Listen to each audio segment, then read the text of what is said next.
Ito ang Rossi TC Macho 150 2013 model. Talagang napakalakas nito. So nakakahinayang man lang itambak or ibakal bote, no? So okay pa naman makina, maganda pa yung makina, maganda pa yung hatak. So binila natin ng mga pyesa, ibabalik natin ang forma, ibabalik natin ang kanyang kagandahan, no? Welcome again sa ating channel mga idol, no? At di muna tayo magre-review ng motor, kundi magbi-build muna tayo ng Rossi TC Macho 150 mga idol. Ito siya. Yan. Okay? So, kailangan nating i-build to dahil nanginayang akong ibakal bote mga idol para magamit natin ulit.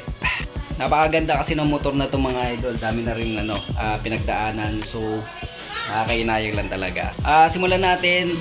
Pakita ko sa inyo kung ano yung mga dapat palitan dito mga idol at mga pinalitan ko mga idol. So, itong video na to ay kita nyo kung ano ang mga pinalitan natin. So, saan ko rin siya binili at saan siya galing. Okay?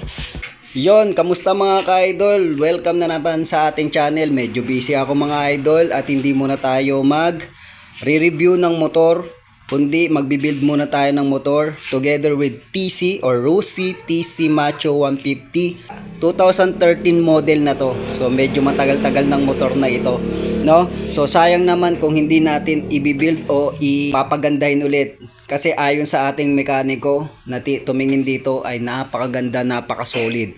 So before pala matatandaan ko nung maganda pa to, maganda ang hatak nito, kaya walong kaban ng feeds. So ito yung ginagawang pan-deliver dati mga idol. So nanginayang lang ako na hindi siya paganahin, matengga lang or ibakal bote, no? So ang gagawin natin, i-rebuild natin siya, ibabalik natin ang forma para mapagana, maparehisto at syempre magamit na rin mga idol, no? Pakita ko sa inyo kung ano ang mga dapat palitan dito at kung saan ko siya binili, okay? So makikita na rin natin kung magkano yung gastos dito. Okay? So ito nga pala ang ating mga binili. Ito tayo dito. Dito nga pala ako nag-shop mga idol. Ito yung barber shop natin. Okay? So yun, ito. Ayan. Yan. Yan ang ating mga binili. Actually, meron na akong kinabit doon na hindi na natin nilagay dito.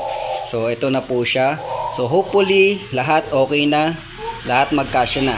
So isa-isahin natin guys. So una, papalitan natin siya ng tangke. Kulay pula po siya mga idol. So binili ko po siya sa Shopee, no, halagang 900. Then ito, binili ko siya sa ating supplier. Ito yung kanyang tapaludo na stainless, halagang 500. Yung seat niya sa ano rin to, sa supplier ko rin to galing. Yung seat nga pala niya TMX, wala tayo nakuha pang Rossi. So yan na yung gagamitin natin. Okay, next yung kanyang side cover. Ito yun. So Rossi 125 lang ang available mga idol, pero 150 ito. Hindi ko na lang siya ilalagyan o kaya tatanggalin ko lang yung 125. Ayan o. Ayan. So okay lang naman yan mga idol. Okay, next meron tayong full harness dito. Palitan na rin natin ng full harness yan para maganda yung lahat gumagana ng ilaw. Gusto ko kasi lahat gumagana ng ilaw niya. Yung cap ng kanyang tangke, wala kasi siyang libre. Okay. Then itong JRP na hand grip. So sa shop ko na rin to galing. Itong headlamp niya. Okay, itong headlamp niya TMX po ang gagamitin natin dito. Same lang naman siya. So binili ko siya sa shop natin, galing ng shop natin. Then yung tail light niya TMX din, nilagay ko na rin doon.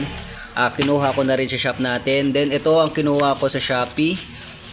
Syempre Rossi yan. Ayan. Kita natin. Ayan. Na speedometer, odometer. So may bracket na rin po siya mga idol. Bili ko dito 270 plus shipping fee. Right? Then ito galing din sa aking shop. Ito yung headlight bracket ng TMX. So pwede siya sa Rossi 150 natin. Ito galing din sa shop natin yung ignition key, no? So TMX 155 din yan. Parehas lang naman sila. Then fuel cap. At yung dalawang signal lights na pares na medium size. So, pwede din sa Euro, pwede sa Skygo. Ito yan. And ito yung binili ko lang na brake cable. Ito yung wala sa unahan. So, yan. So, last but not the least mga idol, ito. Yung kanyang bracket with brake lever and clutch lever mga idol. So, universal siya. Sa Shopee ko rin siya binili. Okay?